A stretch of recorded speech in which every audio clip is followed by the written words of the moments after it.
యేసుపాదమయ్య గారికి నా హృదయపూర్వక వందనాలు. అలాగనే ప్రియా మరి పరిచర్య చేసే విషయంలో ముఖ్యమైనటువంటి పాత్రగా ఉన్న మరి నా చెల్లెమ్మ మొదటి నుంచి ఈ గ్రామంలో వారి యొక్క సేవను ఆరంభించిన నాటి నుంచి మరి చిన్ననాటి నుంచి దేవుని యొక్క పరిచర్యలో కొనసాగుతూ ఇంకా బలమైనటువంటి పాత్రగా మరి దేవుని యొక్క సంగీతాన్ని ఆలపిస్తున్న మరి సహచరి సేవకురాలు మరి నా సహోదరికి కూడా హృదయపూర్వక వందనాలు తెలియజేస్తున్నానండి. అలాగనే ఇక్కడ కూడి ఉన్నటువంటి మరి విక్టోరియా అక్క మరి వారి సంతానం ఇక్కడే ఉన్నారు. వారందరికీ, అదే కాకుండా ఇక్కడ కూర్చున్నటువంటి నా సహోదరి సహోదరులైన మీ అందరికీ నా హృదయపూర్వక వందనాలు తెలియజేస్తున్నానండి. మరి మంచి ఆర్కెస్ట్రా వాయిస్తున్నటువంటి మరి యవన బిడ్డ దేవుని చేత బలముగా వాడబడాలని, దేవుని యొక్క ఆత్మలో నిలబడాలని కోరుకునే వాళ్ళలో నేను ఒకరిని. మరి మంచి సంగీతాన్ని అందిస్తున్నటువంటి మరి సహోదరులు కూడా నా హృదయపూర్వకంగా తెలియజేస్తున్నానండి. ఈ సమయంలో మరి ప్రత్యేకమైనటువంటి వర్తమానం పోయిన సంవత్సరం మీ మధ్యలోకి వచ్చినప్పుడు నేను ఒక వర్తమానం అందించాను, గుర్తుందమ్మా?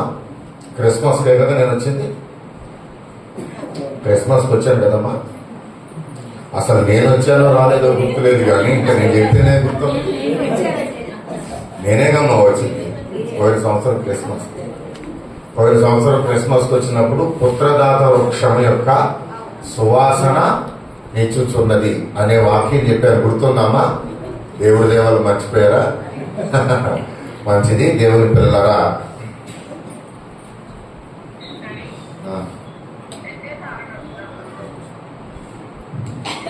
సరే, మంచిది.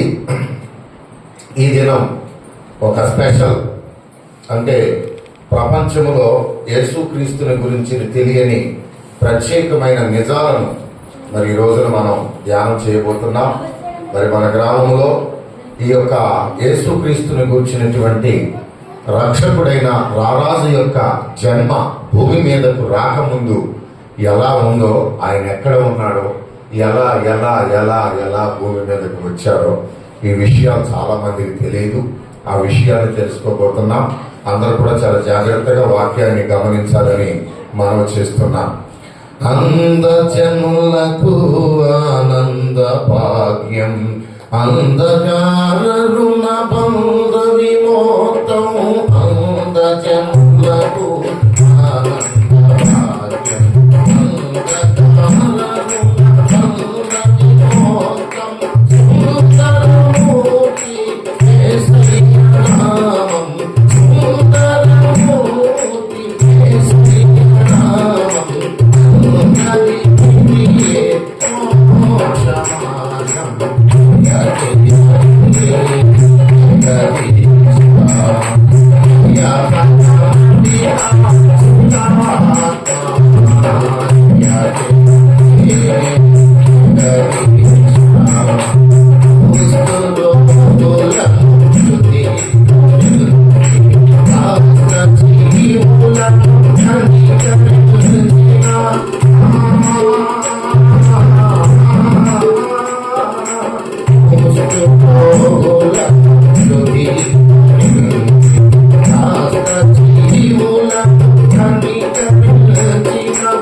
జగదీశ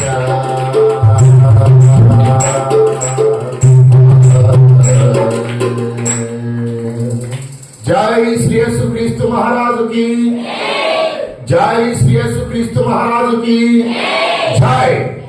అపోస్తలుడైనటువంటి పౌలు ఫిలిప్పీలకు రాస్తున్న ఉత్తరము 2వ అధ్యాయము 7వ వచనాన్ని చదువుకుందాం. అపోస్తలుడైన పౌలు ఫిలిప్పీలకు రాస్తున్న ఉత్తరము 2వ అధ్యాయము 7వ వచనాన్ని చదువుకుందాం. మనుష్యుని పోలికగా పుట్టి దాసుని స్వరూపమును ధరించుకొని తన్ను తానే రిక్తునిగా చేసుకొనెను. హల్లెలూయా, హల్లెలూయా. అపోస్తలుడైన పౌలు రాస్తున్నటువంటి ఉత్తరము ఏ కారణము చేత రాస్తున్నాడు అంటే, యేసు ప్రభు వారు భూలోకములో ఆయన మనుష్యుడుగా పుట్టాడు అని చాలా మంది వాదనలకు దిగుతున్నారు. ఎక్కడ? ఫిలిప్పియా సంఘములో. ఆయన మరియమ్మకు పుట్టిన మనుష్య కుమారుడు, ఆయన మనుష్యుడే అని అనేక మంది లోపల సందేహములు వ్యక్తపుచ్చుచున్నటువంటి తరుణం అది. యేసుని గూర్చినటువంటి అనుమానాలు నివృత్తి చేయడానికి ఈయన ఉత్తరము ద్వారా సమాధానం ఇస్తున్నాడు. అయ్యలారా, యేసు ప్రభు వారు మనుష్యు పోలికలో పుట్టాడు గాని ఆయనది ఆ పోలిక కానే కాదు. ఆయన పోలిక వేరుగా ఉన్నది.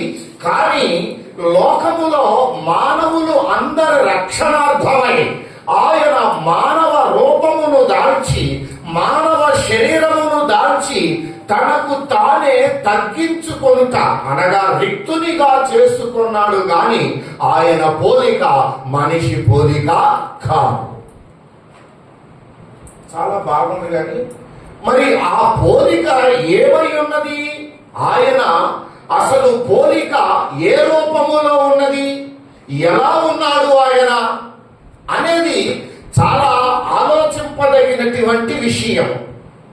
ఇక్కడ మనుష్య పోలికలో పుట్టాడన్నాడే కానీ ఫలానా పోలికలో ఉన్నాడు అని చెప్పలేదు ఆయన.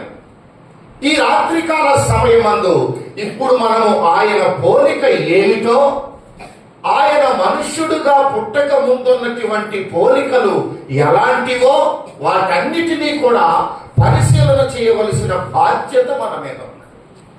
యోహాను సువార్త 1వ అధ్యాయం 1వ వచనాన్ని చదివితే, ఆదియందు వాక్యము ఉండెను, వాక్యము దేవుని యొద్ద ఉండెను, వాక్యము దేవుడై ఉండెను, ఆదియందు ఆయన దేవుని యొద్ద ఉండెను, సమస్తమును ఆయన మూలముగా కలిగెను. అనగా ఆదియందు వాక్యం ఉండెను, వాక్యము దేవుని యొద్ద ఉండెను, వాక్యమే దేవుడై. అంటే దేవుడు అనగా ఆయన పోలిక ప్రత్యేకించి రాస్తున్నాడు యోహాను సువార్తలో. ఆయన వాక్యములో ఏకమై ఉన్నాడు, వాక్య అవతారిగా ఆయన ఉన్నాడు. ఆయన పోలిక వాక్యము పోలిక. వాక్యము అనగా శబ్దము, వాక్యము అనగా శబ్దము. ఆ శబ్దము చేయవలెనంటే చలనము కలుగు ఆత్మ కలిగిన వాడని భావం. అందుకే ఈ లోకములో శబ్ద బ్రహ్మ అని ఆయనకు పేరు. బ్రహ్మ అనగా దేవుడు. ఆ దేవుడు అనబడే వాని యొక్క రూపము శబ్దమై ఉన్నది. ఆ శబ్దమే వాక్యమని రాశారు ఇక్కడ. దేవుని పిల్లలారా, చాలా జాగ్రత్తగా వాక్యాన్ని మనం పరిశీలన చేస్తే ఈ యొక్క శబ్ద రూపములో ఆయన ఏ కాలములో ఉన్నాడమా? ఆది కాలములో అలా ఉన్నాడు. ఆది కాలం అంటే అది ఎప్పుడున్న కాలము, ఎక్కడున్న కాలము, ఎప్పుడు ఆది అన్నారు. చాలా లోతుగా పరిశీలన చేయాల్సిందమ్మా ఏమైనా సరే. ఆది కాలము ఈ రోజున ప్రపంచ శాస్త్రవేత్తలందరూ కూడా టైం ట్రావెల్ చేద్దామండి మనం అంటున్నారు.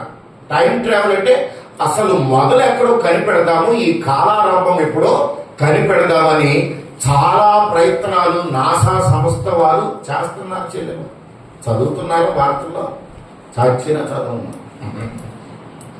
సరే, మంచిది. ఈ వార్తలు తెలిసిన వాళ్ళకి విషయాలు అర్థమవుతాయి. ఇప్పుడు ఆది కాలము ఎప్పుడున్నది?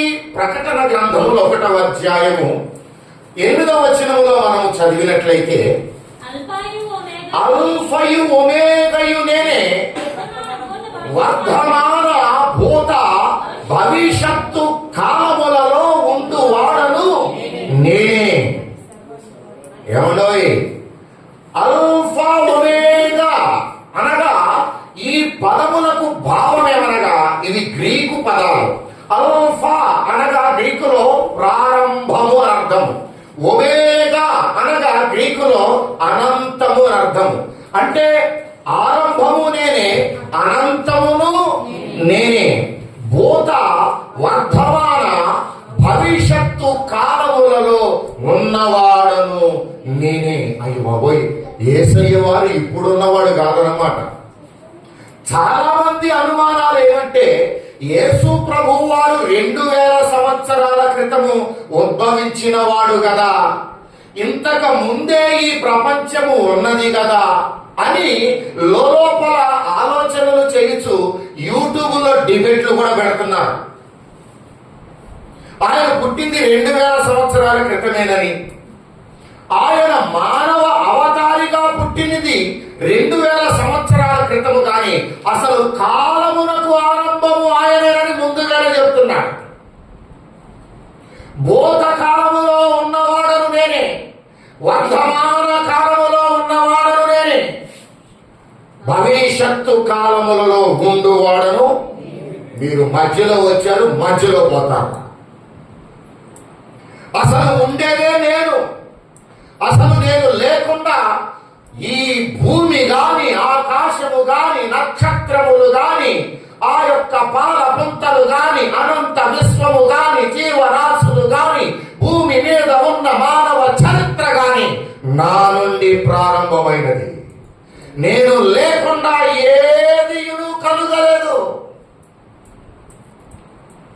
ఏమండి, ఇంతకీ అనుమానం ఏంటంటే, భూతకాలం అంటే జరిగిపోయిన కాలం కదా, వర్ధమాన కాలం అంటే జరుగుతున్న కాలం కదా, భవిష్యత్తు కాలం అంటే జరగబోయే కాలం కదా. మరి భూతకాలము ఎప్పుడు ప్రారంభమై ఎప్పుడు ముగిసింది? తదుపరి వర్ధమాన కాలము ఎప్పుడు ప్రారంభమై ఎప్పుడు ముగుస్తుంది? భవిష్యత్తు కాలం ఎప్పుడు వస్తుంది? ప్రపంచ శాస్త్రవేత్తలు తన్నుకు తెచ్చేది ఈ ప్రశ్నకి. ప్రియులారా, భూతకాలం ఎప్పుడు ప్రారంభమైనదో దానిని ఆలోచన చేయవలనంటే వర్ధమాన కాలము నుండి మనము ప్రయాణము చేయాలి. ఇప్పుడు చదవా చూద్దామా? ప్రస్తుతము ప్రపంచములో జరుగుతున్న ఈ కాలమును ప్రజాస్వామ్య కాలము అన్నారు. తమ్ముడు, ఏ కాలం అన్నారు? అంటే దీని అర్థం ఏమిటి? ప్రజలందరూ కలిసి ఓట్లేసి ఎమ్మెల్యేని ఎన్నుకుంటారు, ఎమ్మెల్యేలందరూ కలిసి ముఖ్యమంత్రిని ఎన్నుకుంటారు, ముఖ్యమంత్రులందరూ కలిసి ప్రధానమంత్రిని ఎన్నుకుంటారు. ఇది పాశ్చాత్య దేశాలలో వ్యవస్థ. మన దేశంలో కూడా ప్రజలందరి ఓట్ల చేతే ఇవాళ సీట్లలో కూర్చున్నారు. ఎమ్మెల్యేలు గాని, ఎంపీలు గాని, ప్రధానమంత్రి నరేంద్ర మోడీ గారు గాని, అందరూ కూడా ప్రజల చేత ఎన్నుకోబడ్డ కాలము ఇది. ప్రజాస్వామ్య కాలము అన్నారు. దీనికి ముందు లోకములో ప్రపంచం అంతటిని ఏకచక్రాధిపత్యముతో ఏలినటువంటి మహా గొప్ప సామ్రాజ్యము ఒకటి ఉన్నది. ఆ సామ్రాజ్యము పేరే సినిమా రోమా సామ్రాజ్య కాలము. రోమా సామ్రాజ్య కాలము కన్నా ముందుగా భూమి అంతటిని ఏలినటువంటి మహా గొప్ప సామ్రాజ్యం ఉన్నది. అదే గ్రీకుల సామ్రాజ్యము. అలెగ్జాండర్ ది గ్రేట్ దాని చక్రం. ఈ గ్రీకుల కాలము కన్నా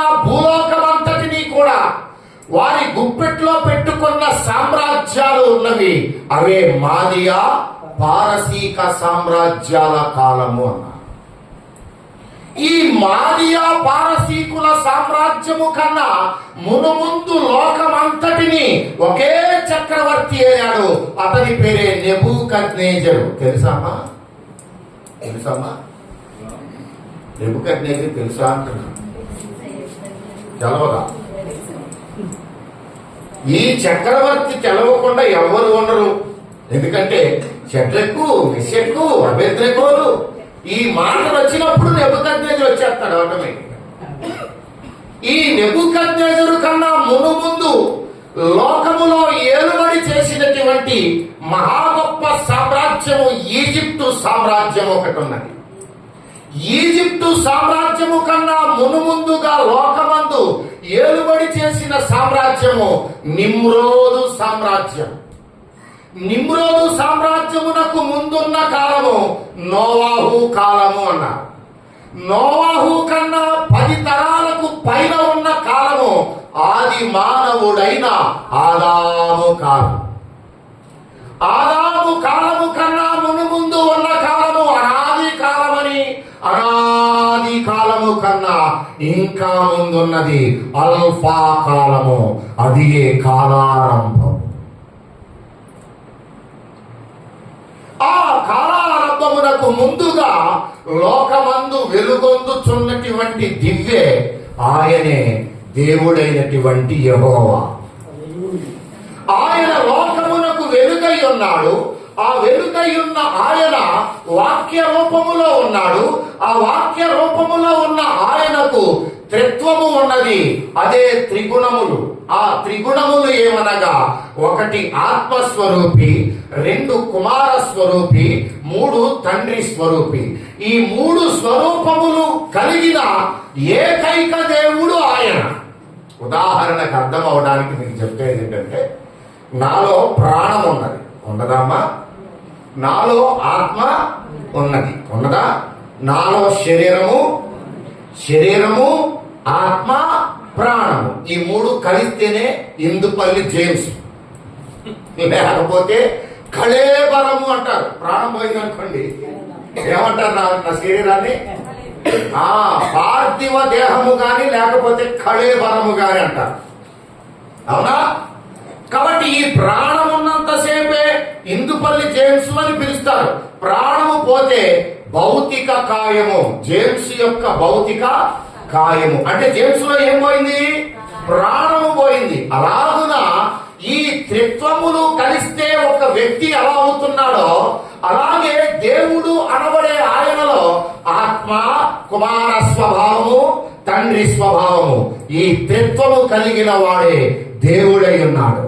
ఆయన ఈ యొక్క లోకములో ఎన్నో రకములైనటువంటి అనంత విశ్వములో కలిగిన చిత్ర విచిత్రములన్నీ కూడా కుమార స్వభావము కలిగినటువంటి ఆ జ్ఞానము రూపుదిద్దగా, ఆ యొక్క రూపుదిద్దినటువంటి వాటికి పదార్థమును అద్దినది తండ్రి స్వభావము. ఆ అద్దిన పదార్థములను కోటాను కోట్ల కాంతి సంవత్సరాల దూరమున విస్తృతపరిచినది ఆత్మ స్వభావం. అదే ఇవాళ ప్రపంచములో కనిపెడుతున్నారు. కొత్త భూమి కనిపెట్టారంటే ఈ మధ్య శాస్త్రవేత్తలు. ఆ భూమిని అక్కడ ఎట్టింది ఎవరు? ఆత్మ. ఆ భూమికి పదార్థము నద్దింది ఎవరు? తండ్రి. ఆ భూమి ఎలా ఉండాలని డిజైన్ చేసింది ఎవరు? కుమారుడు. కాబట్టి ఈ త్రిత్వము కలిగినటువంటి దేవుడు ఈ సృష్టమును చక్కగా ఆయన అనుకున్నట్లుగా, అనుకున్న ఆకారములో, అనుకున్న క్రమములో, ఏమాత్రము క్రమము తప్పకుండా టైమింగ్స్ పాటించేటట్లుగా అనంత విశ్వాన్ని ఆయన రూపుదిద్దాడు. ఆ రూపుదిద్దినటువంటి అనంత విశ్వములో ఒక జీవరాశిని తయారు చేశాడు. ఆ జీవరాశి పేరే ఈ రోజున సెరూబులు, కెరూబులు, దేవదూతలు అని చెప్పుకుంటున్నాం. మనుష్యుడు భూమి మీద పుట్టక మునుపు కోటాను కోట్ల సంవత్సరాల క్రితము మొట్టమొదటిగా చేయబడినటువంటి ఆత్మస్వరూప జీవరాశులు ఎవరంటే వారే దూతలు అనబడ్డారు. వారి అందరినీ కూడా ఈ అనంత విశ్వము యొక్క గ్రహములలో, నక్షత్ర మండలములలో వాటిని స్థిరపరచగా ఆ దూతలన్నీ కలిసి దేవుణ్ణి ఆ పరిశుద్ధుడు వచ్చు నీకు చెప్పండి ఇక్కడ అని చక్కగా దేవునికి స్తుతిగానాలు చేస్తున్న కాలంలో ఈ దూతలన్నిటికీ కూడా ఒక నాయకత్వం ఉండాలని ఒక నాయకుడిని పెట్టాడు. ఆ నాయకుడి పేరే తేజో నక్షత్రముని, వేకువ చుక్క అని, అతనికి లూసిఫర్ అని పేరు. ప్రియులారా, ఈ యొక్క పేరు కలిగినటువంటి ఈ మహా గొప్ప ఘనమైనటువంటి దూత సకల గ్రహాలలో ఎగురుచు అన్ని దూతలను సందర్శించుచు దేవుని గూర్చిన మహిమను వారికి తెలియపరచవలసిన బాధ్యతలో ఆ బాధ్యత రాహిత్యమును ప్రదర్శించే క్రమం ఏం చేసిందంటే, ఈ దేవుని కంటే నేనే గొప్ప, దేవునితో నేనే సమానము అని లోలోపల ఆలోచన చేసి అనేక కోటాను కోట్ల దూతలను ముఠాలు కట్టి దేవుని మీద యుద్ధానికి తెగబడి సింహాసనమును ఆక్రమించవలనని ఎంత ఆశ కలిగి ఉన్నాడో ఆ ఆశే అతనిని యుద్ధానికి ప్రేరేపించింది. ప్రకటన గ్రంథం 12వ అధ్యాయం 7వ వచనంలో, ప్రకటన గ్రంథం 12వ అధ్యాయం 7వ వచనంలో చదివా,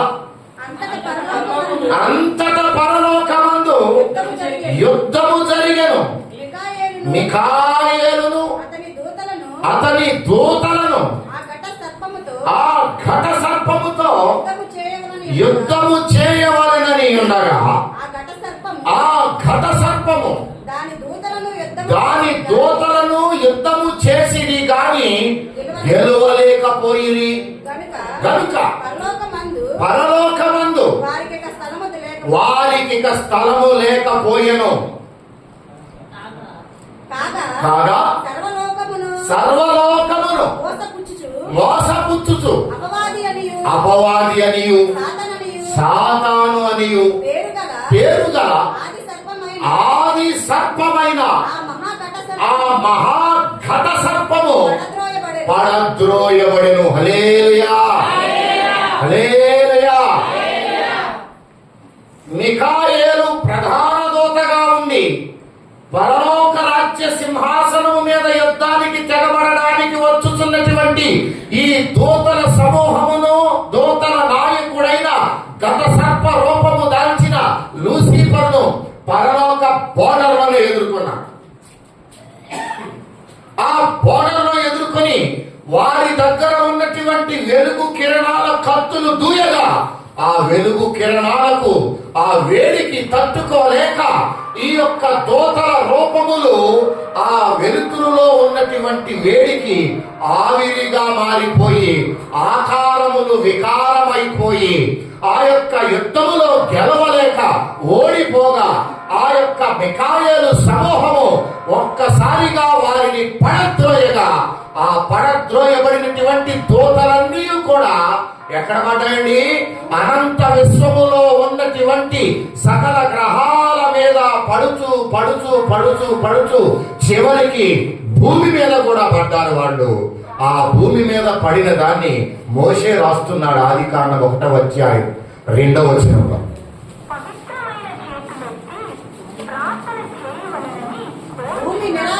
భూమి నిరాకారముగాను శూన్యముగాను ఉండెను, చీకటి అగాధ జలముల పైన కమ్మి ఉండెను. హల్లెలూయా. ఎంత పని జరిగిందమ్మా! ఇదంతా భూతకాలములో జరిగింది చెల్లమ్మా. అమ్మాయి, ఎప్పుడు జరిగింది ఇది? జరిగిపోయిన కాలము అనడానికి ఇది ముగింపు జరిగే ఈ సందర్భమును బట్టే ఆరంభము ముగింపు అనేది ఇక్కడ మనకు తేలాలి. దేవుని పిల్లలారా, దేవుడు వాక్యమై ఉండగా ఏర్పాటు చేసినటువంటి అనంత విశ్వములో యుద్ధము జరగగా ఆ యుద్ధము ద్వారా పడగొట్టబడిన దూతలు ఆయా గ్రహాల మీద పడుచు చివరికి భూమి మీద కూడా పడగా భూమి నిరాకారము శూన్యముగా మారిపోయెను. అంతటితో ఆ యొక్క భూతకాలము సమాప్తమాయెను. ప్రియులారా, పడినటువంటి దూతలు ఎక్కడ పడ్డాయండి? గ్రహాల మీద పడ్డాయి. మార్సు గ్రహం మీద, జాబిల్లి గ్రహం మీద, సూర్య గ్రహం మీద, శుక్ర గ్రహం మీద, గురుడు గ్రహం మీద, ఇట్లా అన్ని గ్రహాల మీద పడగా ఆ గ్రహాల మీద ఉన్నటువంటి సృష్టి ఆ యొక్క వెలుగు కిరణాలకు ఆవిరిగా మారిపోయింది. ఆ ఆవిరిగా మారిపోయిన ఆ ప్రాంతాలకే చంద్రయాన్ 2, చంద్రయాన్ 3. ఎందుకు పంపుతున్నారయ్యా అంటే అక్కడ నీళ్లు ఉండాలి. ఏమైంది? ఏముండాలంట? నదులు ఉన్నట్టే ఉన్నాయి కానీ నదుల్లో నీళ్ళు ఏమైనాయి? సముద్రాలు ఉన్నట్టే ఉన్నాయి కానీ ఆ సముద్రాల్లో జలాలు ఏమైనాయి? ప్రపంచ శాస్త్రవేత్తలకు సమాధానము చెప్పేది నాలాంటి బొక్కాపకీర్లు కాదు, బైబిల్ గ్రంథం. ఇది చరిత్ర గ్రంథం, ఇది అనంత విశ్వ గ్రంథం, ఇది ఈ సృష్టి ప్రారంభం, ఈ సృష్టి అంతిమ గ్రంథం. ఇది ఈ గ్రంథమును మించినటువంటి చరిత్ర గ్రంథము భూలోకమందు ఎక్కడ కానరాదు, కనబడదు. దేవుని పిల్లలారా, ఈ యొక్క మాడిపోయిన గ్రహాల మీద ఇవాళ వెళ్ళి ఉందామని ఎలాన్ మాస్క్ రాకెట్లు పాకెట్లో మనీ అంతా ఖర్చు పెట్టి అక్కడికి పంపిద్దామని చూస్తున్నారు. మనకు కూడా చంద్రమండలంలో ఫ్లాట్లు అమ్ముతున్నారు. తమ్ముడా, కొంటారా? ఇక్కడ మనకి సెంటున్నరకే దిక్కు లేదు. అక్కడ ఎక్కడున్నారు వస్తుందంట 7,000. ఎగతాళి కాదండి, నేను చెప్పేది నిజమేనండి. ఇటీవల కాలంలో చాలా మంది చంద్రమండలం మీద ప్లాట్లు కొంటున్నారు. భవిష్యత్తు కాలంలో ఆ రోబో బొమ్మల్లాగా అక్కడ బతకాలంట అందరూ వెళ్ళి. భూమండలము నాశనమైపోయిన తరువాత మిగిలేది ఆ మండలాలట. అక్కడ బ్రతకడానికి ఇప్పుడు ఏర్పాట్లు జోరుగా సాగుతున్నాయమ్మా. ప్రియులారా, సరే ఏదో గొల ఏదో గాని అసలు మన వ్యవహారం ఏంటో తెలుసుకోవాలి ఈ పూట. ఇప్పుడు వాక్య రూపములో ఉన్న దేవుడు అల్ఫా కాలమందు లేక భూత కాలమందు ఆయన ఆత్మస్వరూపిగా తయారు చేసిన ఈ సృష్టి అంతటినీ కూడా నాశనము చేయడానికి యుద్ధము జరగగా ఆ యుద్ధములో పడిపోయినటువంటి ఆ దోతలే ఇవాళ మనకి టీవీల్లో దర్శనాలు ఇస్తున్నాయి. ఆటి పేరే ఏలియన్స్, ఏలియన్స్, ఏలియన్స్ అంటున్నారు. కాదని ఏ శాస్త్రవేత్త గాని చరిత్రకారుడు గాని చెబితే తలస్తాం మీ ఊర్లోని. ప్రియులారా, కొబ్బరి పెందంత తలకాయి, చీపిరి పొల్లంత కాళ్ళు ఏలియన్స్. ఇవాళ భూమి మీద వస్తున్నారట, మానవుల మీద యుద్ధం చేయబోతున్నారట. ఇవాళ ఆ ఫ్లయింగ్ సాసర్స్ అని అంటున్నారని వాళ్ళు వస్తున్నారట భూమి మీదకి. ఇప్పుడు ఏలియన్స్ తో సంబంధాలు పెట్టుకున్నాడు బరాక్ ఒబామా, అమెరికా మాజీ ప్రెసిడెంట్. ఏలియన్స్ తో సంబంధం పెట్టుకున్నాడు డొనాల్డ్ ట్రంప్. రేపు ఈ ప్రమాణ స్వీకారం చేయబోయే ఈయన ఏలియన్స్ ని చాలా సీక్రెట్ గా వాళ్ళు మీట్ అవుతున్నారట. ఏలియన్స్ యొక్క శక్తి సామర్థ్యాలు వీళ్ళు తీసుకుని ప్రపంచం అంతటిని జయించి ప్రపంచ అగ్ర రాజ్యాలుగా నిలబడాలని రష్యా, బ్రిటన్, ఫ్రాన్స్, చైనా, ఈ దేశాలు, అమెరికా ఇప్పుడు ప్రయత్నాలు చేస్తున్నాయి. ఆ ఏలియన్స్ పేరు ఏలియన్స్ కాదు, ఏంజల్స్. ఏం పేరు అమ్మాయి అంటే? ఏంజల్స్ అంటే, ఏలియన్స్ అంటే దెయ్యాలు. ఏంజల్స్ అంటేనేమో దేవదూతలు, ఏలియన్స్ అంటేనేమో దెయ్యాలు. ఇప్పుడు ఆ దెయ్యాలే మానవులకు పట్టి పెచ్చలెక్కిచ్చేశాయి. ఈ లోకమంతయు కూడా విపరీతమైన క్రోధముతో చెలరేగిపోయి ఒకరి మీద ఒకరు పడి చంపుకునే కాలమును సృష్టించడానికి ప్రధాన సూత్రధారులు ఆ ఏలియన్స్ రూపములో ఉన్న దయ్యాల సమూహము మానవులను ఆశ్రయించి ఆక్రమించి ఈ ప్రపంచాన్ని ఏలుబడి చేయాలని చూస్తున్నామని ఇటీవల వార్తలలో వస్తా ఉన్నాయి.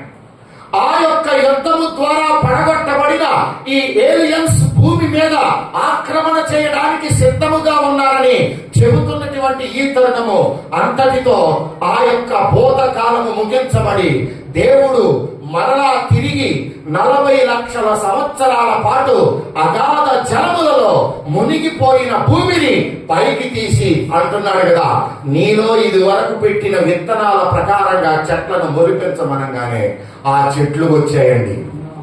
ఆ తరువాత జంతువులను ఆయన సృజించిన ఆకారాలలో భూమి సృష్టించునుగా కనగానే భూమిలో నుండి జంతువులన్నీ పైకి వచ్చేసేయండి. ఆ ప్రకారంగా సముద్రాలకు హద్దులు పెట్టాడండి. హద్దులు పెట్టినటువంటి ఆ సముద్రము చుట్టూ కూడా ఆయన యొక్క ఆజ్ఞ చొప్పున అవి దాటి రావడానికి వీలు లేకుండా ఉంచి, సూర్యుడా నీవు వెలుగు. అప్పటిదాకా సూర్యుడు కూడా మాడిపోయాడు. ఆ సూర్యుడిని వెలగమనగా సూర్యుడు వెలిగాడు. చంద్రుడా నీవు ఎదురుగుండా ప్రకాశించు అనగా చంద్రుడు ప్రకాశించాడు. ఆ సూర్యుడిని చంద్రుడిని చేసి పగలు రాత్రిని వేరు చేసి 6 దినాలలో సృష్టిని పూర్తి చేసి 7వ దినాన ఈ సృష్టిని మరలా ఏలుబడి చేయడానికి ఒక వ్యక్తి ఎవరైనా కావాలని ఆయన తన రూపమందు ఆ మట్టి బొమ్మను చేసి నాసిక రంధ్రములో ఆయన ఆత్మను ఓదగా ఆదాము జీవాత్మ అయ్యాడు. ఆ యొక్క ఆదాములో నుండి అవ్వమ్మను తీసి, ఇదిగో ఇద్దరు కూడా ఏదేను తోట దాటి పోకండి, ఏదేను తోట మధ్యలో ఉన్న చెట్లు ఫలాలు తినకండి, తింటే చస్తారు, దాటితే పోతారు, జాగ్రత్త అని దేవుడు రోజు వారితో వచ్చి ఆడుకుంటూ ఆనందముగా ఉంటూ వెళ్ళిపోతా ఉండేవాడు. ఈ యొక్క సంతోష కాలంలో ఆ తోట వెలుపల ఉన్నాడే ఈ నుప్పులు పోసుకున్నవాడు కళ్ళల్లో, ఆ పడగొట్టబడ్డ ఘట సర్పము వాడు, ఆడే ఏలియన్స్ కి లీడర్, ఆడు దెయ్యాలకు లీడర్ అన్నమాట.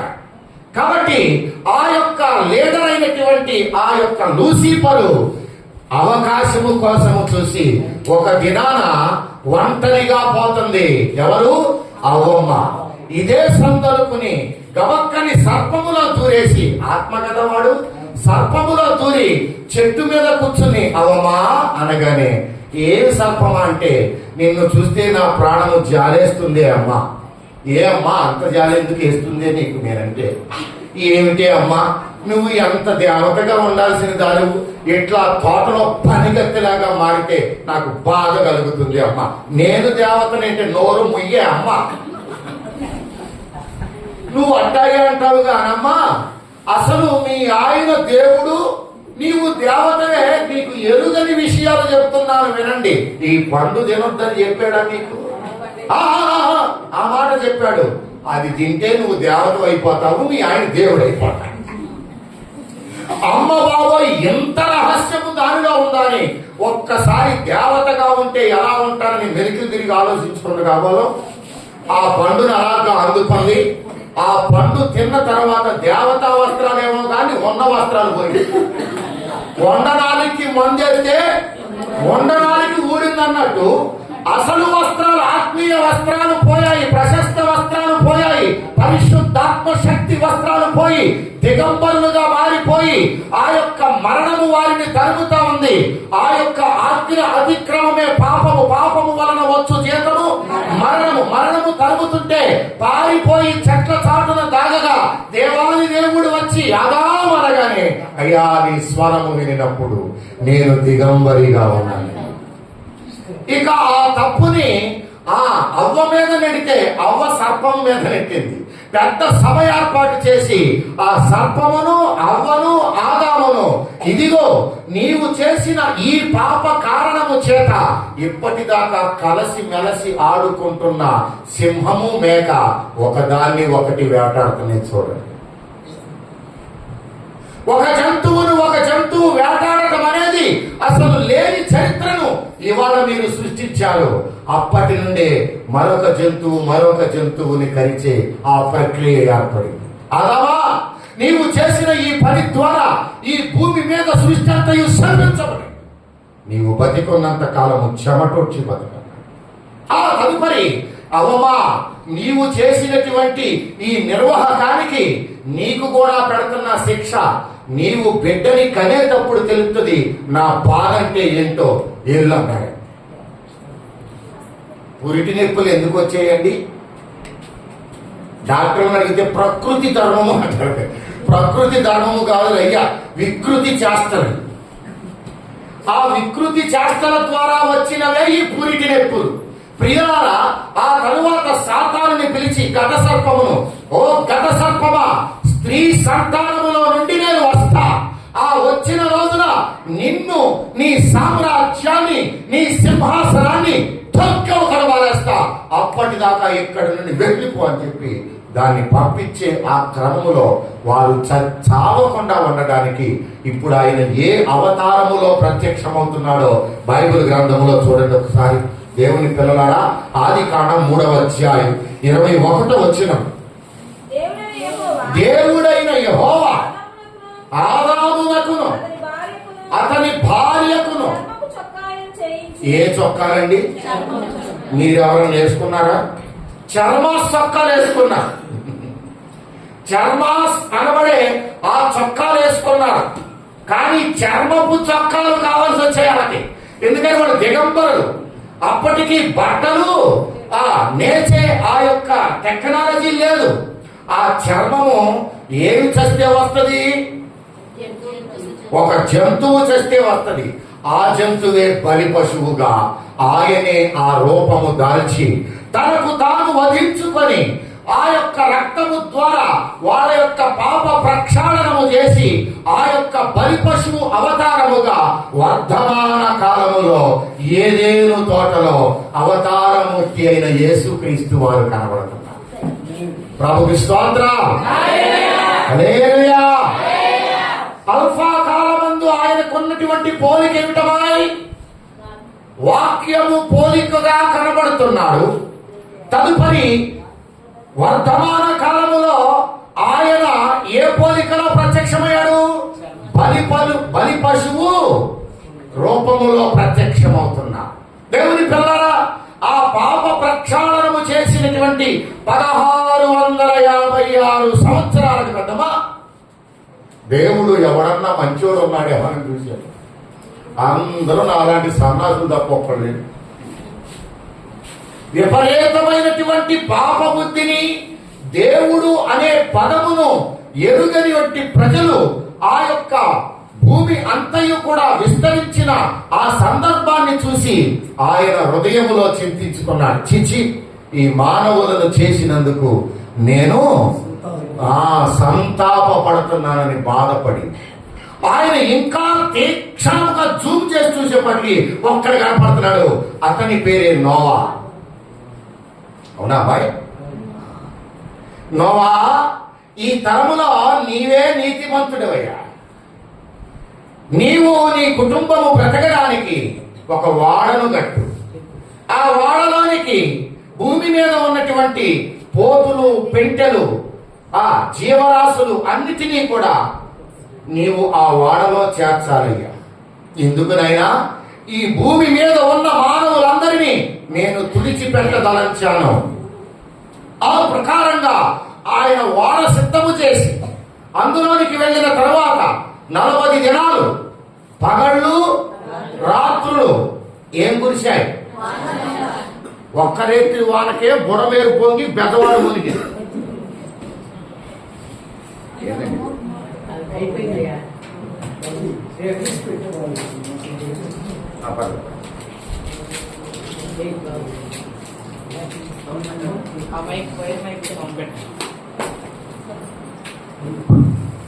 ఒక్క రాత్రి వానకే ఏమైందమ్మాయి? బుడమేరు పొంగింది. బెదవాడ మొత్తం అల్లకల్లారం అయిపోయింది. 40 దినాలు పగళ్ళు రాత్రులు ఏం జరిగింది? మహా గొప్ప జల ప్రళయం వచ్చి భూమి మీద ఈ యొక్క ఆర్మేనియా దేశము, టర్కీ దేశము సరిహద్దుల్లో ఒక పర్వతం ఉంది, అరారాతు పర్వతం అని. దాని మీద 15 మూరల నీళ్లు ఎత్తులో ప్రవహించాయని చరిత్ర చెబుతా ఉంది. ఆ వాడ ఇప్పటికీ ఉంది. మొన్నే కనిపెట్టారు ఆ వాడని. అమ్మాయి, నోవాహు వాడ ఆ పర్వతం మీదే ఉంది. ఆ పర్వతం మీద తదుపరి వారు అక్కడి నుండి దిగి భూమి మీద వాళ్ళు విస్తరించుచున్నటువంటి తరుణంలో నోవాహుకి వాళ్ళ మనవళ్ళకి భయం వేసింది. ఏమన్నా తెలుసా? మరలా భూమి మీద జలప్రళయం వచ్చి మనలందరినీ ముంచివేయనేమోనని భయపడుతుంటే ఆ భయపడే జనాంగానికి దేవుడు ఇప్పుడు ఏ అవతారములో ప్రత్యక్షమవుతున్నాడో ఆది కాండము 9వ అధ్యాయము 13-14 వచనాలను చదివితే, మేఘములో నా ధనస్సును ఉంచి తిని అది నాకును భూమికి మధ్య నిబంధనకు గుర్తుగా ఉండును. ప్రభుకి స్తోత్రం చెప్పండి చిరమా, గట్టిగా చెప్పాలరా. దేవుని పిల్లలారా, ఆలోచన చేసినట్లయితే ప్రభు అయిన యేసుక్రీస్తు యొక్క 3వ పోలిక లేకపోతే 3వ అవతారము ధనస్సు అవతారం. ధనస్సు అంటే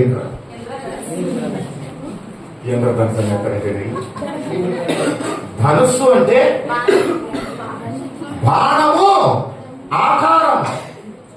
ఎక్కడ ఆకాశములో ఆయన ధనస్సు రూపములో ప్రత్యక్షమవుతున్నాడు. ఇదిగో నాకును భూమికి ఇది నిబంధనగా ఉంటది. నీవేమి భయపడవాకు నోవాహు, నీ సంతానము మీదకి మరలా తిరిగి ఇలాంటి జల ప్రళయమును ఎన్నడను రప్పించబోను అని ధనస్సు రూపములో ఆయన ప్రత్యక్షమవుతున్నాడు. ప్రకటన గ్రంథం 4వ అధ్యాయము 3వ వచనములో ఈ ధనస్సును గురించిన కొద్ది వివరాన్ని చూద్దాం. ఆసీనుడైన వాడు సూర్యకాంత పద్మరాగమును పోలినవాడు, మరకతము వలె ప్రకాశించు మేఘధనుస్సు సింహాసనమును ఆవరించి ఉండెను. హల్లెలూయా. మరకతము వలె ప్రకాశించు మేఘధనుస్సు అంటే ఆ మేఘములో కనబడే ఆ ధనుస్సే ఇంద్రధనుస్సు. ప్రకటన గ్రంథం 10వ అధ్యాయం 1వ వచనం. త్వరగా చదవాలరా. బలిష్ఠుడైన వేరొక దూత పరలోకము నుండి దిగివచ్చుట చూచి తిని ఆయన మేఘము ధరించుకొని ఉండెను. ఏ ధనుస్సు ఉంది? ఇప్పుడు యేసు ప్రభువు వారు ఏ అవతారము? మన కాదనుకుంటారు. ఇంద్రధనుసు కనబడితే ఆ ఇంద్రధనుసు ఎవరో కాదు, ప్రభు అయిన యేసు క్రీస్తు వారు. నేనంటల్లా ఇక్కడ వ్రాయబడి ఉన్న వివరాన్ని బట్టి ఆయన ఇంద్రధనుస్సు అవతారమును కలిగిన వాడు. మొట్టమొదటిగా శబ్ద బ్రహ్మ అయినటువంటి యేసుక్రీస్తు వారి యొక్క స్వారూప్యము వాక్య రూపమై ఉండగా, రెండవదిగా బలి పశువు రూపమై ఉండగా, మూడవదిగా ఇంద్రధనుస్సు అవతారిగా నోవాహుకి అభయాన్ని ఇవ్వడానికి ప్రత్యక్షమయ్యాడు మేఘధనుస్సులో. ప్రియులారా, ఆ యొక్క నోవాహు కాలము నుండి 10 తరాలు ముందుకు వస్తే దేవుడు ఆ వంశములో అబ్రహాముని పిలిచాడు. అబ్రహాముని పిలిచి, నీకొక కుమారుణ్ణి ఇస్తానయ్యా, ఆ కుమారుడు నా యొక్క ఆ ఉద్దేశానుసారముగా ఇచ్చే వారసుడు అన్నాడు. తొందరపడి ఒక కుమారుణ్ణి కంది. ఎవరు? ఆగరమ్మ. ఏ యొక్క ప్రాబల్యముతో?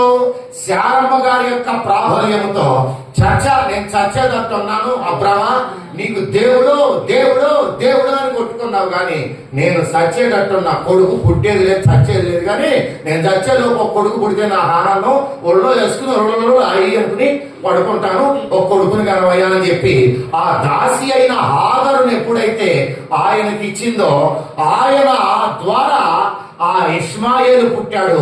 అది వారి ద్వారా పుట్టిన కుమారుడు. దేవుని ద్వారా పుట్టిన కుమారుడు పేరేమిటి? ఇస్సాకు. ఆ యొక్క ఇస్సాకును చూసుకొని శారమ్మ గారు ఇష్మాయేలుని తరివేసిందా చిన్న? దాని కొడుకుని పంపించి నాకు పుట్టేశాడు కొడుకు, చాలేక ఈ కొడుకే కొడుకు, నా కొడుకు. ఈ రకంగా ఆ కొడుకుని చూసుకుని మురిసిపోతా దేవుణ్ణి మరిచిపోయింది. ఏమైందిరా అన్నయ్య? దేవుణ్ణి డ్యాన్స్ బాధేశాడు. బ్రహ్మాండంగా చేశారు, బయట నుంచునే చూశారు. కొరియోగ్రాఫ్ బాగా చేశారు. ఎవరైనా అలానేనా? నా ముందేసిన పాప కూడా తగ్గట్టుగా వేసింది. మరి చిన్న చిన్న పిల్లలు వాళ్ళ యొక్క కవలికలు చూస్తుంటే ముందు వస్తున్నారు. చాలా బాగా చేసేవారు అన్నయ్య. చొక్కా కూడా బాగుంది, బ్రహ్మాండం ఉంది. ఇక్కడ ఉన్న వాళ్ళ చొక్కాలు ఎవరితో కావాలి లోపల చొక్కా చేశారు. సరే, ఈ కొడుకుని చూసి చక్కగా మురిసిపోతా ఉంది. అలాగనే అబ్రహాం కూడా మీసం వెళ్ళేస్తున్నాడు. నాకు ఒక కొడుకు ఉన్నాడు.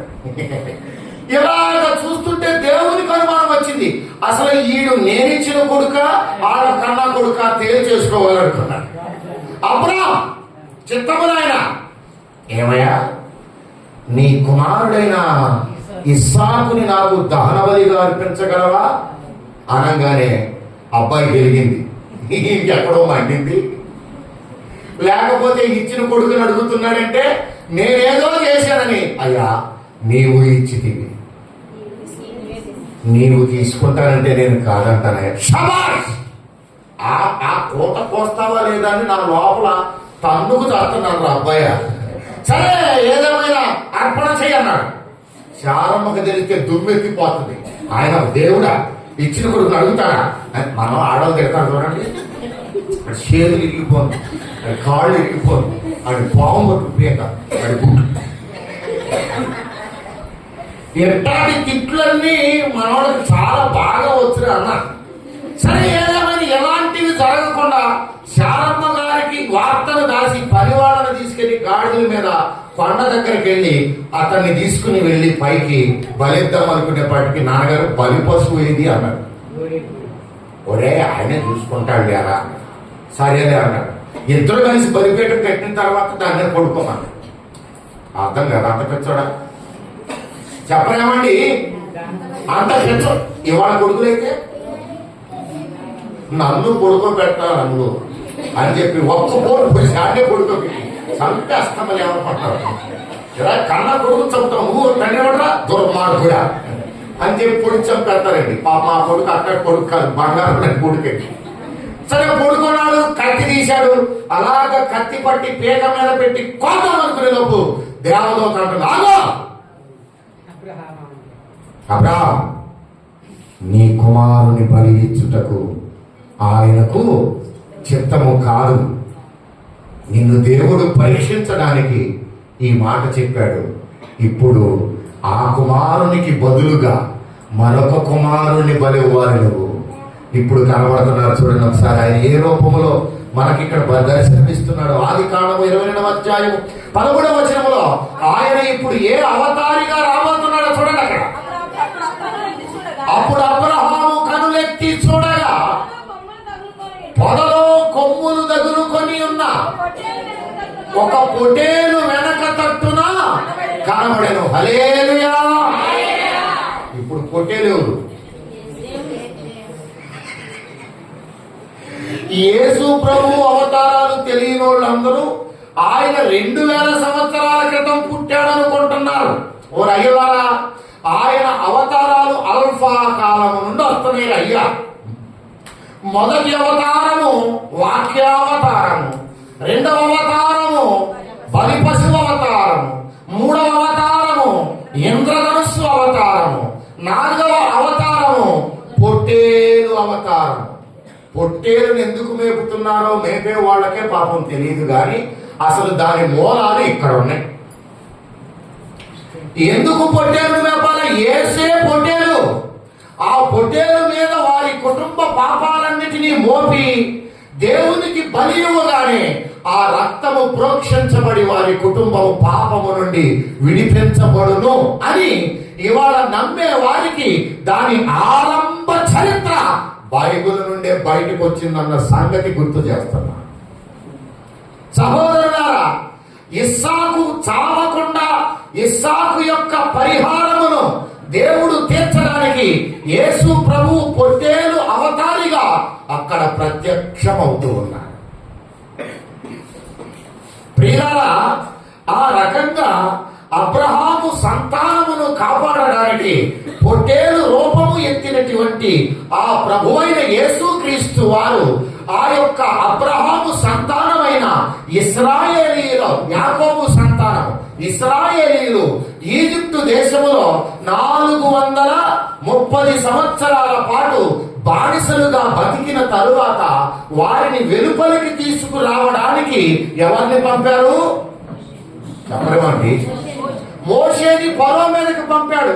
ఫరోకి చెప్పాడు, అయ్యా మా దేవుణ్ణి ఆరాధించుకోవడానికి మా ప్రజలను వదిలిపెట్టమంటే వదిలిపెట్టనంటే ఇదిగో నాతో పెట్టుకుంటే ఏమీ లేదు, ఆకాశాలు భూమి రగులుకుంటే అయ్యా నా సంగతి తెలవలేయ్యా టైగర్ అయ్యా నాకు నువ్వు చెప్పేదేంటి అని చెప్పి తటపటాయిస్తుంటే 10 తెగుళ్ళు రప్పించాడు. ఆ 10 తెగుళ్లలో ఆఖరిది మరణదూత వస్తా ఉంది దేశం మీదకి. మరణదూత వచ్చి ఆ ఈజిప్టు దేశములో ఉన్న ప్రధాన సంతానం అంతటిని మృంగడానికి వస్తున్న తరుణములో మోషే అక్కడ ఏం చేస్తున్నాడండి? అక్కడ ఒక మేక పిల్లను కోసి దాని రక్తమును వారి ద్వార బంధములకు రాస్తున్నాడు. ఇక్కడేమో ఇశ్రాయేలీల పిల్లలు కేరింతలు కొడుతుంటే అక్కడేమో ఫరో రాజు యొక్క సంతానం అంతయు ప్రథమ సంతానం అంతయు చచ్చిపోతున్నారు. చివరికి ఫరో కొడుకు కూడా చచ్చిపోయాడు.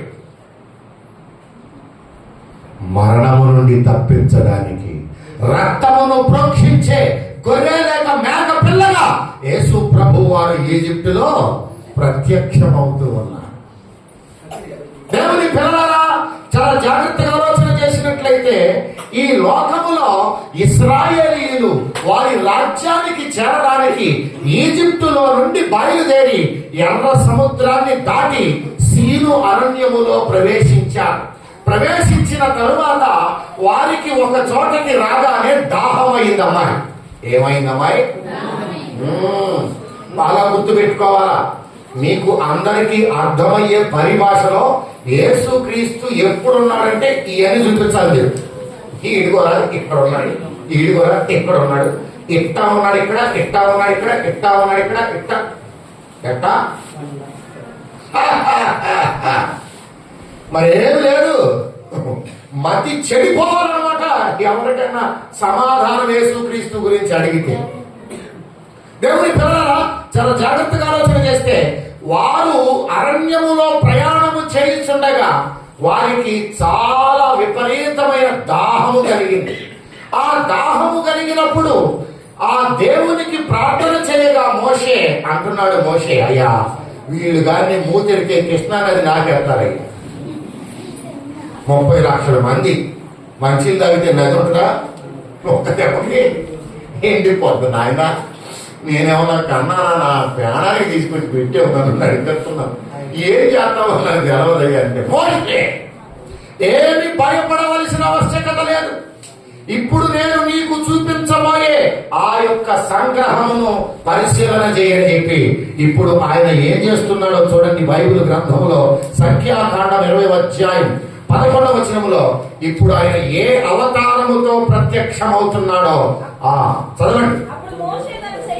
అప్పుడు మోషే తన చెయ్యి ఎత్తి 2 మారులు తన కర్రతో ఆ బండను కొట్టగా నీళ్లు సమృద్ధిగా ప్రవహించెను. అవండి ఏ బండను కొట్టాడమ్మాయి? ఆ బండను కొట్టాడు. ఏ బండ కొట్టాడమ్మా? ఆ బండ ఎవరో? కొరింథీయులకు రాసిన పత్రిక 10వ అధ్యాయం 4వ వచనం. నా మాటలు కాదండి, బైబిల్లో ఉన్నది ఉన్నట్టుగా చూపిస్తున్నానండి, కాదంటే ఊరు దాటిని బాకండి.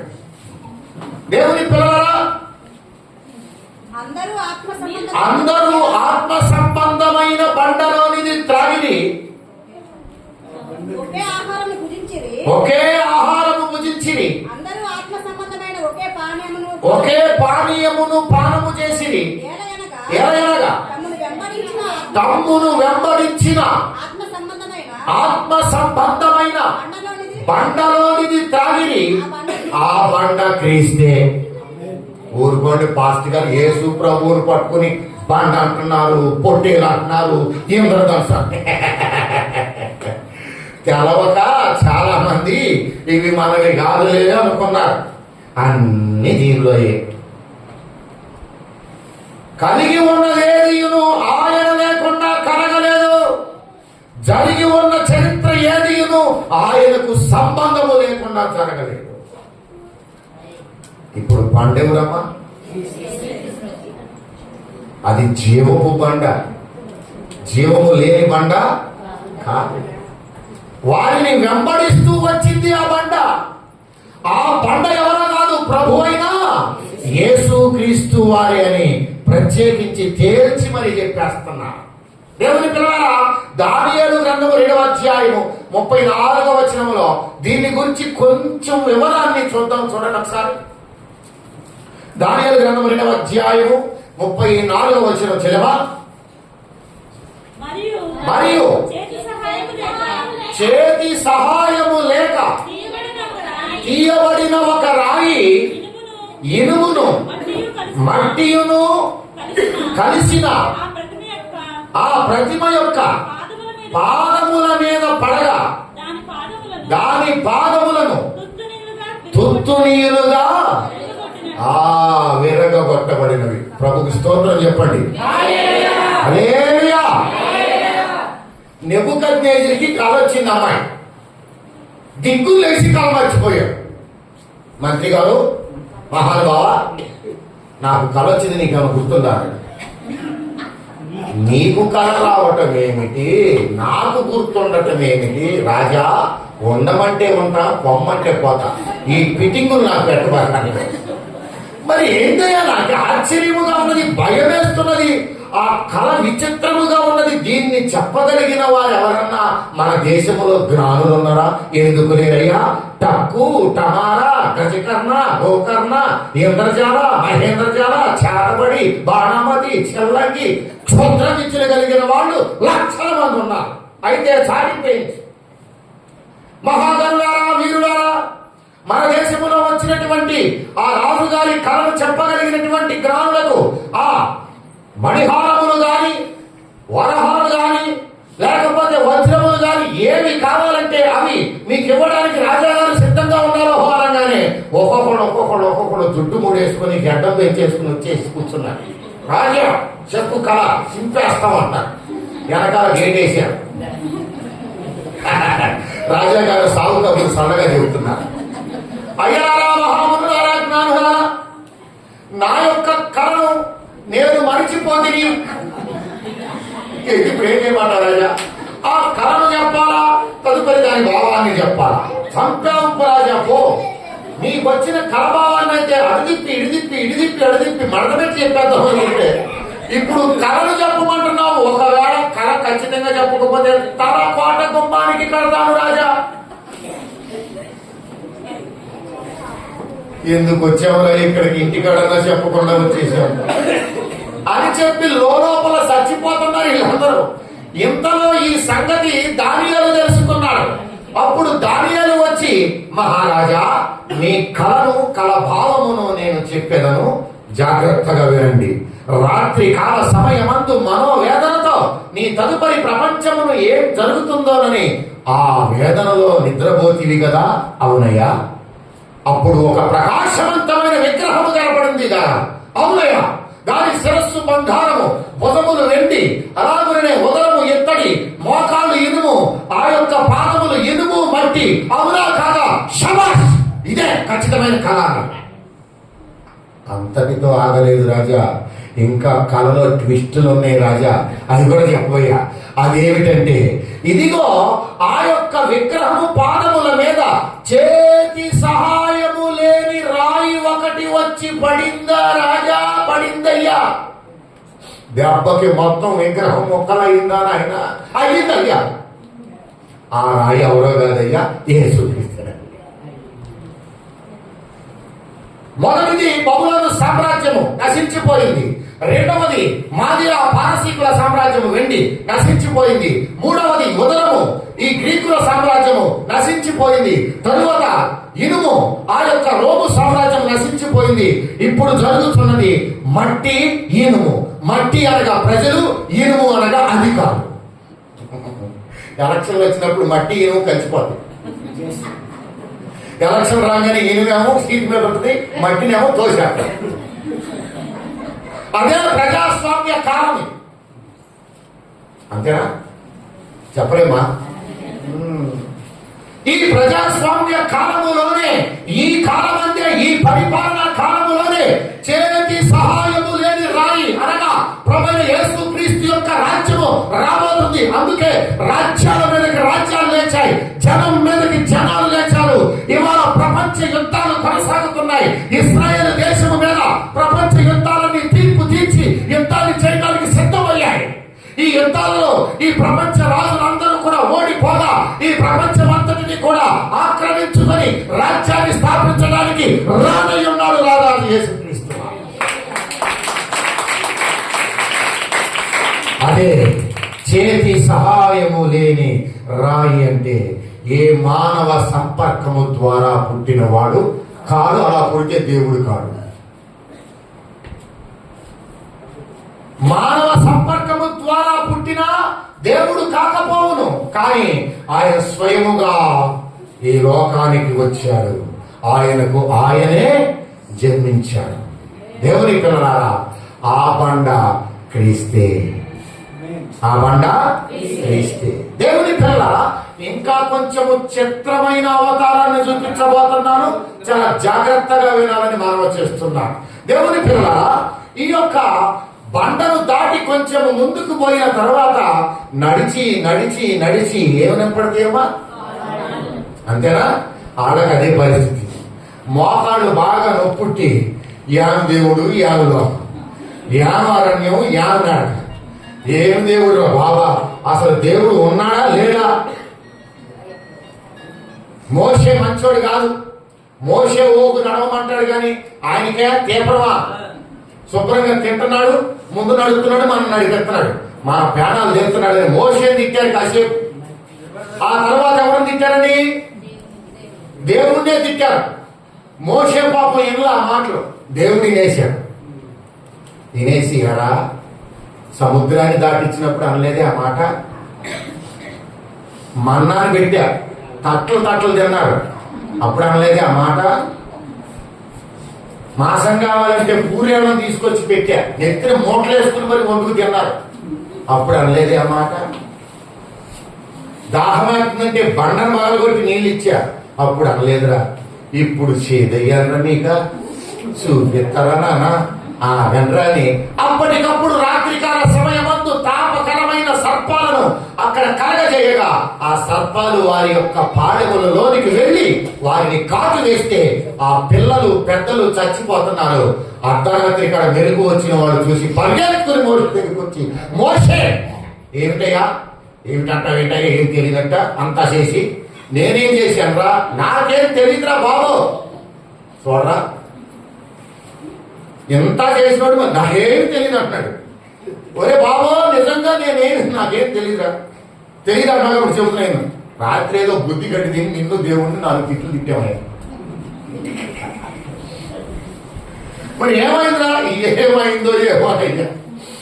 తెల్లారిపాటికల్లా సర్పాలు కలిసి పిల్లలు పెద్దలు చచ్చిపోతున్నారు. అయ్యా దయచేసి దేవుణ్ణి వేడుకయ్య అంటే అప్పుడు దేవుణ్ణి వేడుకుంటున్నాడు.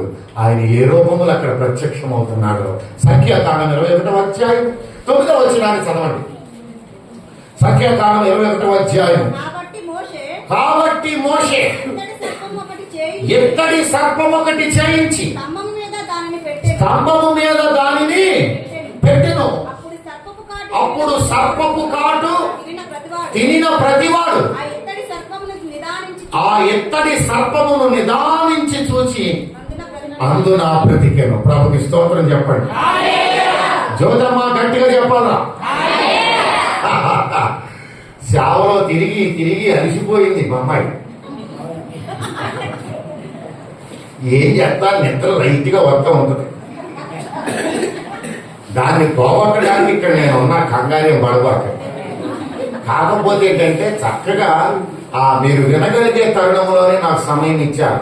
రాగానే చక్కగా నేను ముందే వచ్చానులేండి. నేను రావడం 8:30కి వెళ్తాను ఎక్కడికన్నాను, కానీ 7:45కి ఇక్కడికి వచ్చేసింది. ఇవాళ అయినా బయట వాతావరణం బాగాలేదు, ఇప్పుడు మనం బాగా చేయగలదండి. అవునా? వాన్ మరి మీటింగ్ పెట్టినట్టు వచ్చే వాళ్ళని బెదరేసి మరి వచ్చాం మేము, ఇక్కడ అదరేసి మరి ఆపేసాం. మెదలకుండా ఉండాలి. మనం వెళ్ళేదాకా మాట్లాడటానికి కుదరదు. ఎందుకంటే మన గొప్పతనం కాదు, అసలు సృష్టికర్త అయినా దేవుని గొప్పతనం. సరే, దేవుని పిల్లల చాలా జాగ్రత్తగా ఆలోచన చేస్తే, ఇప్పుడు వారి యొక్క ప్రాణములను కాపాడుకోవడానికి అక్కడ మోషే ఒక ఎత్తడి సర్పాన్ని ఎత్తైన మ్రాను పైన నిలిపినట్టుగా చూస్తున్నాం. ఆ ఎత్తడి సర్పము వైపు చూడగానే నురుగు దబ్బులు వెక్కేవాడు తిన్నగలేసి టీక్ టాక్ అని నడుపుతున్నాడు. ఒరే అయ్యా, ఇందాక దాకా ఊపిరి జరపలేదు అయ్యా, ఇప్పుడు భలే పరిగెత్తున్నావు అయ్యా, మోషే నాటికి దేవుడు చూపించారు అయ్యా అని సర్పానికి ఒకటి మొదలు పెట్టారు. ఓరి నాయన, ఇప్పుడు అసలు గొప్ప పొరిగింది చూడండి. ఏదో వాడు దాన్ని చూసి బతుకుతారు అనుకుంటే ఇక అదే దేవుడు అనుకుని భావిస్తున్నారు. అసలు దాని అంతరార్థం ఎరుగని ఇశ్రాయేలీయులు. దాని అంతరార్థం ఏంటో యోహాను సువార్త 3వ అధ్యాయం 14వ వచనం. త్వరగా చేయవా? యోహాను సువార్త 3వ అధ్యాయం 14వ వచనం. అరణ్యములో మోషే సర్పమును ఎలాగు ఎత్తెనో అలాగు విశ్వసించు ప్రతివాడు నశింపక ఆయన ద్వారా నిత్య జీవము పొందినట్లు మనుష్య కుమారుడు ఎత్తబడవలెను. హల్లెలూయా. ఇప్పుడు ఎవరా సర్పం? ఊరికో మాస్టర్ గారు యేసు ప్రభువుని పట్టుకుని సర్పం అంటారండి. అరణ్యములో ఆ ఎత్తడి సర్పమును చూసి ఇశ్రాయేలీయులు మాత్రమే బతికారు. ఆ సర్పమునకు పోలికగా మనుష్య కుమారుడు గొల్గొతా పైన ఎత్తబడినప్పుడు ఈ భూలోకమందు ఏ మతస్థుడు గాని, దేశస్థుడు గాని, ఖండాంతరవాసి గాని, కులస్థుడు గాని నిత్య జీవములోనికి వెళ్ళాలి అంటే ఆ యేసు వైపు చూస్తేనే అంటాడు, లేకపోతే ఎగిరిస్తాడు. నిత్య జీవమును పొందడానికి మార్గం ఎవరండి? నేనే మార్గము అన్నవారు ఇలను లేరే అన్నయ్య. నేనే మార్గము అన్నవారు ఇలను లేరే అన్నయ్య. నేనే మార్గము అన్నవారు యేసు క్రీస్తే చెల్లెలా. నేనే మార్గము అన్నవారు యేసు క్రీస్తే చెల్లెలా. మోక్ష మార్గము సత్యమేది మొలవేది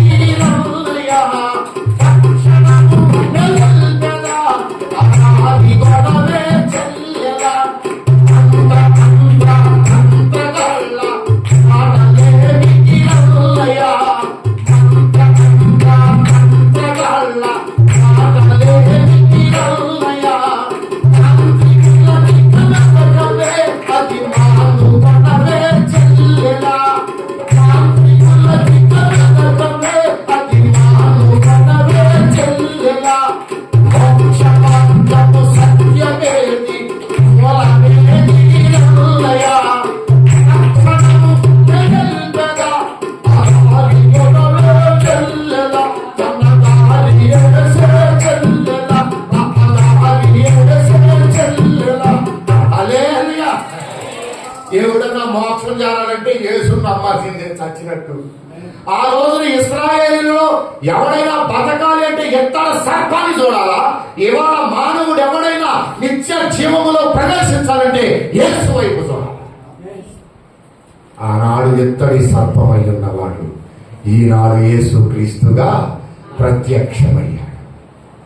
సర్పావతారి ప్రభు అయిన ఎవడి సర్పం అవుతారో తప్ప ఇక ఏ కుందేలో, ఏ జింక పిల్లో, ఏ దుప్పో, ఏ లేడో అవుతారని అర్థొచ్చు కదండి. కాస్త ముచ్చటగా ఉండేది ఆడుకుంటానికి కూడా. అవ్వమ్మను మోసం చేసింది ఎవర్రా? వజ్రాన్ని దేంతో కొయ్యాలరా? ముళ్ళుని దేంతో తీయాలరా? సర్పాన్ని దేంతో పట్టాలరా? అది చాలా మందికి ఈ విషయాలు తెలియక లోకములో అనేక రకాలుగా యేసుక్రీస్తుని గురించి దుష్ప్రచార వార్తలు వింటూ మోసపోతూ ఉన్నారు. మోసపోకుడి, దేవుడు వెక్కిరించబడడు. దేవాది దేవుడైన యేసుక్రీస్తు వారు నరావతారిగా భూలోకమునకు రాక మునుపు ఆయనకి ఉన్న మొదటి పోలిక వాక్యావతారి, రెండవదిగా బలి పశువు అవతారి, మూడవదిగా ఇంద్రధనుస్సు అవతారి, నాలుగవదిగా పొట్టేలు అవతారి, ఐదవదిగా బండావతారి, ఆరవదిగా చెప్పరేమండి సర్పావతారి. అమ్మో, యేసు ప్రభు వారికి ఇన్ని అవతారాలు ఉన్నాయండి? ఉన్నాయండి. ప్రియులారా, ఆ యొక్క ఇత్తడి సర్పము రూపము ప్రభువైన యేసుక్రీస్తు వారు కాగా ఆ యొక్క ప్రాంతము నుండి బయలుదేరి వారి రాజ్యములోనికి వాళ్ళు ప్రవేశించినప్పుడు వాళ్లకు ఏ అవతారముగా ప్రత్యక్షమవుతున్నాడో ఒక్కసారి బైబిల్ గ్రంథములో మనము ఆలోచన చేస్తే మలాకి గ్రంథము 4వ అధ్యాయం 2వ వచనాన్ని చదవండి. ఏమా బోరు కొడుతుందంటరా? ఏమాయి బోరు కొడుతుందంటే నువ్వు నా నామం అన్నట్టు అమ్మాయి బోరు కొడుతుందా అంటున్నాను. టైం అయిపోయిందా? అవలేదుగా. 8:30 నా టైం. మీ టైంతో నాకు పని. నా టైం 8:30. అందరూ వాచ్యంటే చూస్తున్నారు. నాకు తెలుసు ఎవరికాళ్ళే ఎవరికాడ క్రిస్మస్ చేసుకుని తెల్లారి పొద్దున్నే పక్షి కట్టుకున్నామని ఆలోచన. దేవుని పిల్లలారా, యేసుక్రీస్తుని పట్టుకుపోండి. ఆయన మీలో పుట్టాడు అనుకోండి, అది నిజమైన క్రిస్మస్. అందరూ ప్రభు స్తోత్రం చెప్పండి. హల్లెలూయా. నీరసంగా ఉన్న వాళ్ళందరూ గట్టిగా చెప్పండి. ప్రియులారా, ఇప్పుడు ఆయన మలాకి గ్రంథంలో 4వ అధ్యాయం 2వ వచనంలో ఆ యొక్క ప్రాంతంలో దాటి ముందుకు వచ్చిన తర్వాత ఏ అవతారంలో ప్రత్యక్షమవుతున్నాడు చూడండి. అయితే నా నామమందు భయభక్తులు గలవారగు నీకు నీతి సూర్యుడు ఆనంద్. మరి ఈ సూర్యుడు చేతి సూర్యుడు, ఈ సూర్యుడు చేతి సూర్యుడు. ఈ సూర్యుడిని చేసిన వాడు నీతి సూర్యుడు. నీతి సూర్యుడా యేసు ప్రాణనాథుడా రావయ్యా, నిన్న నేడు ఏక ప్రీతిగా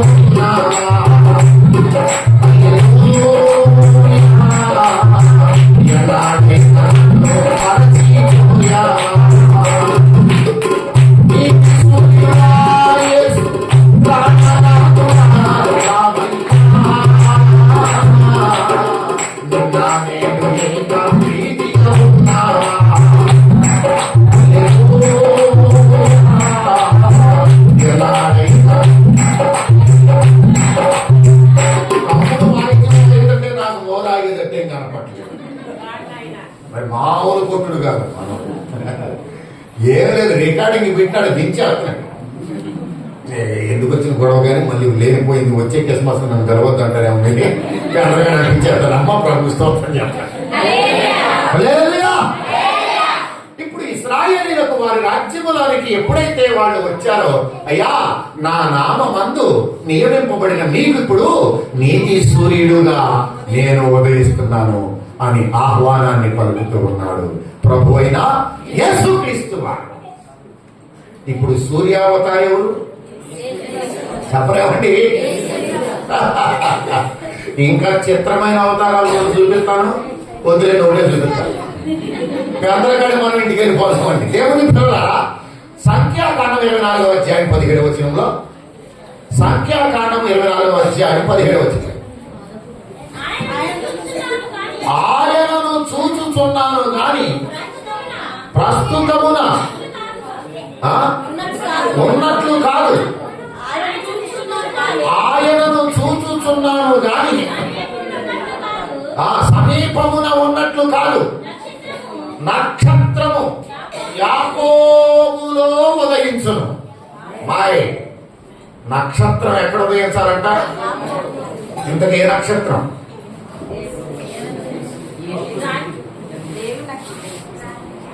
దేవుడే నక్షత్రం, దేవుడి నక్షత్రం కాదు. నక్షత్రము యాకోబులో ఉదయించును అంటే యాకోబులో నుంచి వచ్చే నక్షత్రమైన, అంతేగాని జ్ఞానులకి ఆకాశంలో కనపడిన నక్షత్రం కాదని. అసలు నక్షత్రం యేసుక్రీస్తు వారైతే ఆయనను చూపించిన నక్షత్రం ఆకాశంలో కనపడిన నక్షత్రం. ఇప్పుడు మన ఇంటి మీద నక్షత్రాలు ఎందుకు పెడుతున్నామమ్మా? ఈ ఇంట్లోనే పుట్టాలి యేసు ప్రభు వారు అని ఆలోచన. కానీ అసలు నక్షత్ర రూపము ప్రభు అయిన యేసుక్రీస్తు వారు. దేవుని పిల్లరా చాలా జాగ్రత్త. ఇంకా 5 నిమిషాలు 10 నిమిషాలు పంపించేస్తాను, మీరే కంగారు పడబాకండి. సమయము మరి మించిపోకుండా ఆలోచిస్తా. మీరు నా వెనక చూసే చూపులో నాకు అర్థమైంది ఏంటంటే ఇది ఇప్పుడు వదిలి వచ్చేటట్టే అనుకోండి. అలాగే ఒకసారి బయటికి వెళ్ళి వచ్చే పోతేమో గట్టి ఆలోచన అనుకుంటుంది. మిమ్మల్ని అంత ఇబ్బంది పెట్టామా? తండ్రి పంపించేస్తాను. ఇవాళ యేసుక్రీస్తు అవతారాలు ఏంటో, ఆయన ఎప్పుడు నుంచి ఉన్నాడో తేడా. ఇప్పుడున్నవాడు కాదు. ఒకడు అంటాడు అసలు ఆయన లేడు అంటాడు, ఆయన పుట్టలేదు అంటాడు. ఒరే అసలు నువ్వు పుట్టింది ఆయన పేరు మీద. ఎవడు పుట్టిన తారీఖు రాయాలన్నా యేసు ప్రభు పేరు ముందే అంటారు. యేసు ప్రభు పేరు ముందే అట్టకుండా పుట్టిన తారీఖు ఎవరిది లేదు. ఇవాళ పుట్టుకొచ్చారు కొంతమంది, అసలు ఆయన పుట్టలేదు, ఆయన పుట్టికే లేదు. ఓరి నీ పుట్టుకులు మీరు నాశనం అవ్వ, అసలు ఆయన ఎప్పుడు పుట్టారో చూపిస్తాను ఇయ్యనరా. ఆయన ఇప్పుడు ఉన్నవాడు కాడు. కాలారంభము ఆయనే, అనంత కాలము ఆయనే, భూతకాలము వర్తమాన కాలము భవిష్యత్తు కాలములలో ఉండువాడు ఆయనే. ఆ వర్తమాన కాలములో ఆయన ఎత్తిన అవతారాలు ఎన్నున్నాయో చూపిస్తున్నాను. ఇప్పుడు అది నక్షత్రావతారిగా ఆయన యాకోబు వంశములో నుండి బయటకి రాబోతూ ఉన్నాడు. దేవుని పిల్ల యెషయా గ్రంథం 11వ అధ్యాయం 1వ వచనం. యెషయా గ్రంథం 7వ అధ్యాయం 14వ వచనం. ఇంకా లోతుకెళ్ళను, పెద్దగా పంపించేస్తా. యెషయా గ్రంథం 7వ అధ్యాయం 14వ వచనం. కాబట్టి ప్రభువు తానే యొక్క సూచనను మీకు చూపును, ఆలకించుడి. కన్యక గర్భవతి అయి కుమారుని కని అతనికి ఇమ్మానుయేలు అని పేరు పెట్టును. ప్రభుకి స్తోత్రం చెప్పండి. యేసు ప్రభు వారు పుట్టక ముందు 740 సంవత్సరాల క్రితం ఈ ప్రవక్త ఈ ప్రవచనాన్ని చెప్పాడు. ఏమంటున్నాడు? ఇశ్రాయేలీయులారా ఆలకించండి, ఒక కన్యక ఉంటది, ఆ కన్యకు గర్భము వస్తది, ఆ గర్భవతికి ఒక కుమారుడు పుడతాడు, ఆ కుమారుడు పేరు ఇమ్మానుయేలు అని పేరు పెట్టబడును.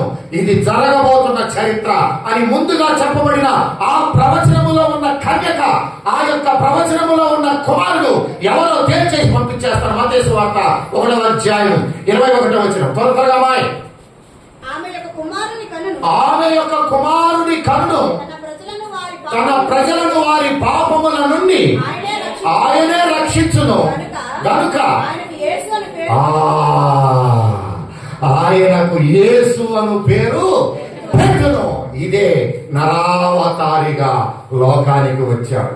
మానవ ప్రజలందరి యొక్క పాప ప్రక్షాళన నిమిత్తమై ఆదిలో చేయబడిన ఆ ప్రవచన ప్రకారముగా కన్యక అనగా ఎవరో కాదు మరియమ్మ, ఆ పుట్టిన కుమారుడు ఎవరో కాదు యేసయ్య వారు. ఆయన 2000 సంవత్సరాల క్రితం బెత్లెహేము నగరములో మరియమ్మ గర్భము ద్వారా యేసు అనే పేరు మీద లోకములో పుట్టి లోకమంతటి పాపమును పరిహరించడానికి ఆయన రక్షకుడిగా వచ్చాడు. అందుకే నేడు దావీదు పట్టణమందు రక్షకుడు మీ కొరకు పుట్టి ఉన్నాడు. ఇప్పుడు లోకమందు ఎవరైనా గాని ఆ రక్షకుని పేరు మీద నమ్మి బాప్తిస్మము పొంది ఆయన యొక్క వాక్యానుసారముగా నడుచుకున్న వారు ఎవరికైనా నిత్య జీవములోనికి మార్గము ఆయనై ఉన్నాడు. ఇది నరావతారం. ఇది ఏ అవతారం? మొదటి అవతారం చెప్పండి. వాక్య రూపం. రెండవది బలిపశు అవతారం. మూడవది ఇంద్రధనుసు అవతారం. నాలుగవది పొట్టేల అవతారం. ఐదవది బండావతారం 6వది, సర్పావతారం 7వది, నక్షత్రావతారం 8వది, సూర్యావతారం 9వది.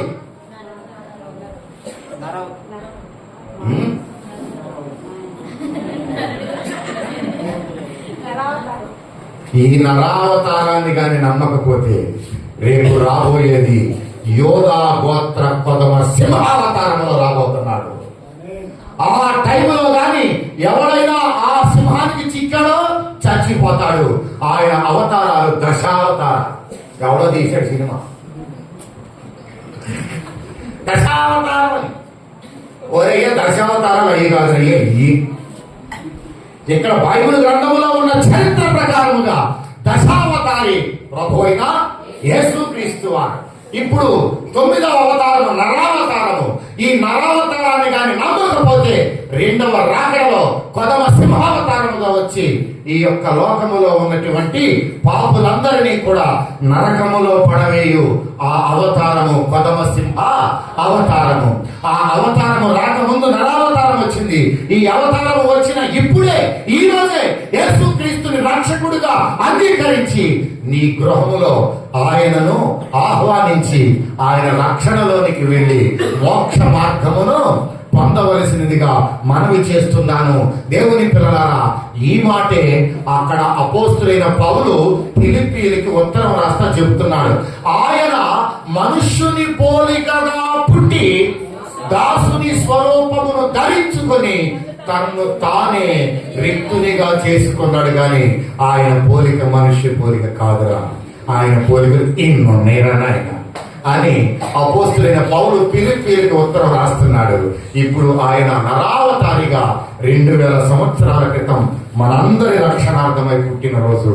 ఆ పుట్టినరోజు పండుగ ఈ యొక్క కాకరవాడ గ్రామంలో జరుగుతూ ఉంది. ఇప్పుడు యేసుక్రీస్తు వారు మన మధ్యలో పుట్టి ఉన్నాడు. అందరూ కూడా ఆయనను అంగీకరించవలసిందిగా మనవి చేస్తూ మీ అందరికీ ఈ 2024వ సంవత్సరంలో క్రిస్మస్ శుభాకాంక్షలు తెలియజేస్తూ ఈ నా మాటలు ముగిస్తున్నాను. దేవుడి వాక్యమును దీవించి మిమ్మల్ని రక్షించును గాక.